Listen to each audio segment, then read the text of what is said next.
Hillary Clinton. Mrs. Clinton, she has a drinking problem? Really? As if all the other damn presidents didn't drink.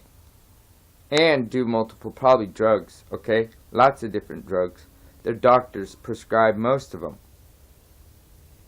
So, well, let's see here. Now, as to how can this old lady in her 70s keep up and drinking all night in a bar and stay up all night, keep up with this shit? Well, of course she passes out once in a while.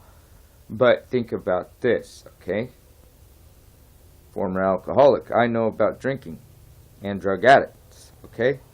Now, with some amphetamine, some good methamphetamine, doctor prescribed or not, but the point is, with some good amphetamine, she can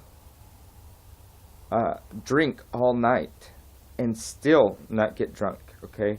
Because this stuff will keep you on your feet. I'm telling you, okay, now, these politicians in the federal government in these places want to drug test low-level food stamp recipient people that are like me and my family, want to start drug testing people on cash aid, okay, and those kind of things, all right, that are disabled, all right, and different things, or in situations where they don't have work, basically, you know, a lot of people in the United States right now, but the point is I'm not against, you know, I think that's an invasion of privacy, okay, drug testing people like that. But here's the thing, why don't they drug test the president? Why don't they drug test the politicians, the people that are making the decisions for the country? You think they would be the first people they would have drug tested, and they claim they probably do, but who checks those out? Oh, just all their little Illuminati Freemason buddies. It's all a rigged system. Even Donald Trump tells you.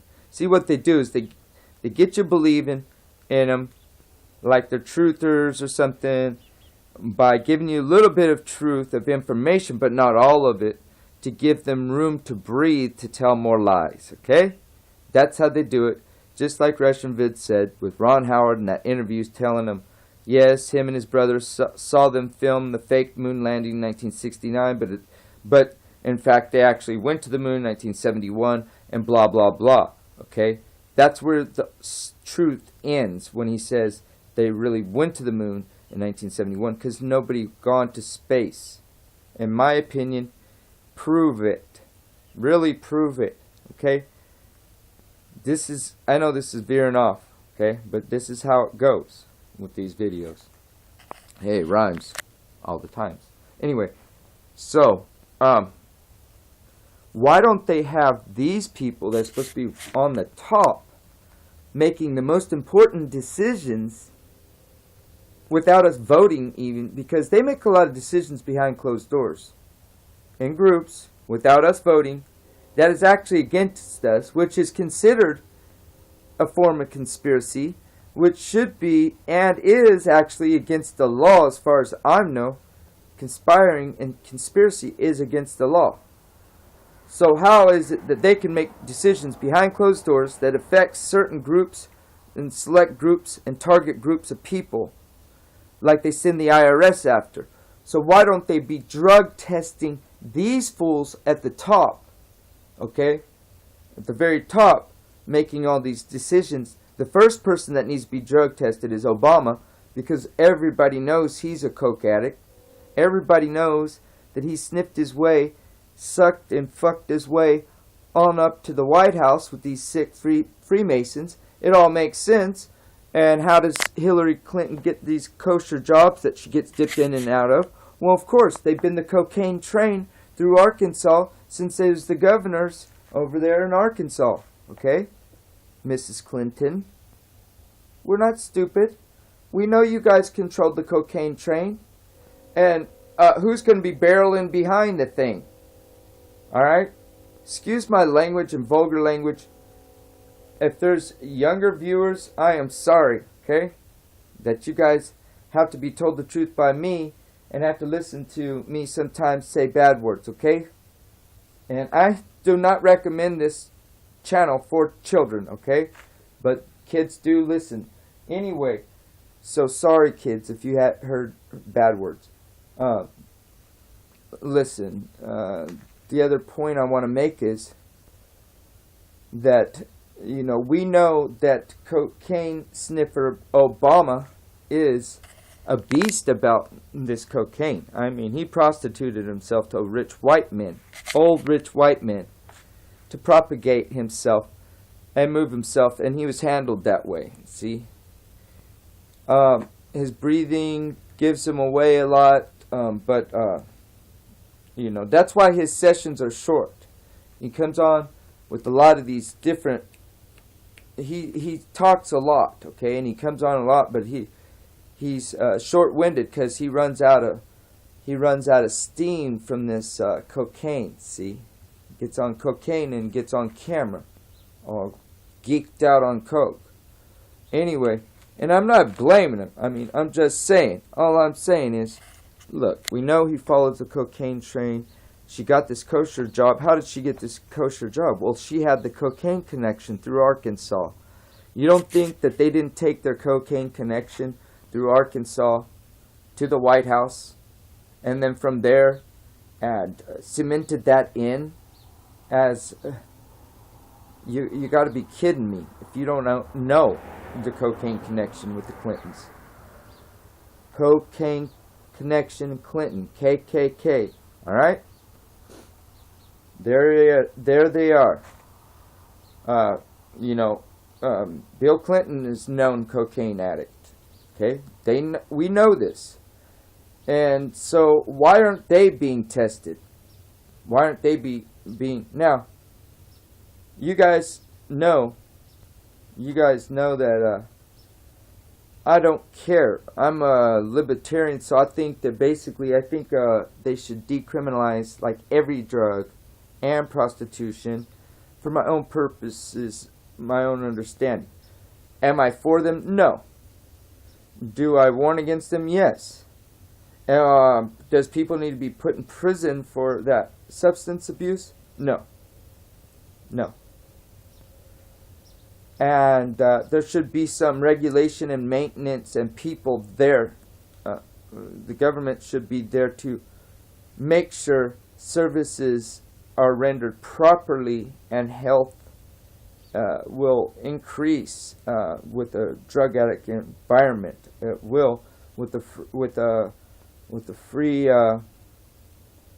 freedom of choice to people to use what they want to, as long as there's only damaging themselves. I mean, you got maniacs driving around drunk on freeway and all this other stuff, killing people. They came from a bar. That was totally legal. Doesn't make sense. Does not make sense. And then cigarettes. I mean, come on. And there you go again with the president. He smoked. He probably still does smoke. Alright? But the point is, the cocaine train is embedding itself in. Okay? Now they got all the heroin. Here's the rhyme again. What? Anyway. So, they got all the heroin from Afghanistan now. Okay? Now, also, these presidents are all related. We know this because the 7th grader kid figured this out, except for the 8th president. That was Van Buren, I think his name was. The 8th president was Swiss, I think. And anyway, Dutch, whatever. So all the rest were English bastard motherfuckers from, excuse my language, kids. All the rest were the cousins, grandsons, and great-grandsons of the evilest king of England ever, King Lackland. Okay? Kids, look that up if you're listening. Do you want to know your history? Look up who is King Lackland, the most evil king of England ever. Okay? That's where you get your stories of, a lot of your stories of this, stealing the throne and all this other stuff. But that's a totally different story. But these people are maniacs, okay? If you look at that, that's their great-great-great-great-grandfather of all the presidents. Look at the maniac he was, and that's their bloodline. That's who they are. That's in their blood. Look at Obama. Look at George Bush. Tell me that those two do not look related. They have that devil face, that Hellboy. It looks like it's drawn by Hellboy, with that nose that comes down. Okay, and Obama's has a little more afro in it. It's like wider flare to it, but they've got the same face. They've got the ears that stick out. Okay, it's this thing, you can see it on them.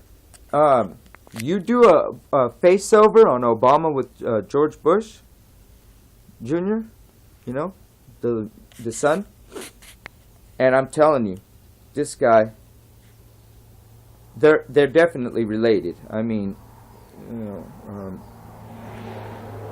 people just don't want to see it because they want to see black. They want to see color when they look at Obama, and the funky features they see. They think, oh, those funky features are just that's because he's black or something weird, racial like that, right?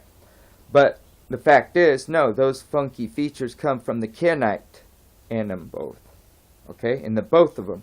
So he's a white race, has these funky features, right? That most whites don't have all these funky features. And here's a black man who's mixed, okay, biracial actually, but he still has these funky features. They want to blame it on that, and they don't realize that this is a Kenite family, okay, a mystical bloodline of Satan's pure seed, okay, his pure seed into Eve. That's how they got through with Cain, all right? That's how they got through with Cain, all right? So that is what I believe in, and people can't accept that. That's fine. But the cocaine train and the Clinton Foundation, and look at why she has this failed attempt to make some deals in Colombia. Why does she want to make deals in Colombia? Cocaine comes from Colombia, so does coffee too. But the point is, why is it that she needs to make these big deals and lay a groundwork for these deals in Colombia if they weren't involved in cocaine some way or fashion? I mean, it just all makes sense. 2 and 2 together. They place little kids on railroad tracks and have them chopped up, and then their bodies exhumed by the parents because they control the coroner, they control everything, but the parents exhume the bodies, and then they have their private, coroner, and this coroner says, oh no, these kids were stabbed to death and then placed on the tracks to probably appear as if the train ran them over. Because what kids, okay, they said they smoked some weed and then they laid down on the railroad tracks and fell asleep and the train ran them over. That was the official story. No kids are gonna, I don't care if you smoke pot or not. You smoke pot. If anything, you'd be scared to sit on a railroad track. You'd be paranoid. You wouldn't want to lay there. No way. It's not happening. That don't happen. So they try to blame it on the weed. And they got these weak-ass stories that just, because they control, it's a media blackout and a ring of power, that they control all aspects of every part, that they can make it however they want. Okay, so what they do is they basically have these phony, really they just pass off these stories or these official stories as if the real, and nobody even budges, nobody bothers to really investigate them any thoroughly, because they think the officials have done it and they believe what the officials say. So what happens is they get these people to believe that, okay, the officials have documented this and that, and nobody questions it. But that's how the Ring of Power works, okay? That's how they get the shit done they do. That's how the people that they kill get killed. This is true. Look at all the people of the mysterious deaths of the body counts of the Clintons, okay, and Hillary and Bill, both of them. And then the mysterious body counts are all around Obama, and this gay, cover-up thing. It just, and what was it, Newsweek, the first gay president, it says so right on the magazine. And then Joan Rivers, who was murdered, not very long after he said that Michelle Obama was a tranny. Come on, man. Think about it. You got a black, half black, actually a biracial president who's bi-racist, I believe also, who hates both races, and he sniffs cocaine, and his wife is a tranny right before your eyes, and you can't even see it, and you just don't know it and don't believe it. It's really ridiculous. This transsexual first lady, my ass, alright? His ass, her ass, whatever you want to call it. Anyway, so Obama and the Clintons have connections, and there's reasons why. But let's have them drug tested, okay? Let's see what kind of drugs is in their body, and let's see what kind of drugs their doctors are allowing them to be on, because they're questionable. That's questionable for a 70-year-old to be able to sit up and drink all night still. She's got to have been taking some amphetamines or some damn good Vita vitamins or something. All right? Is that Love Clark? Love you guys. Love.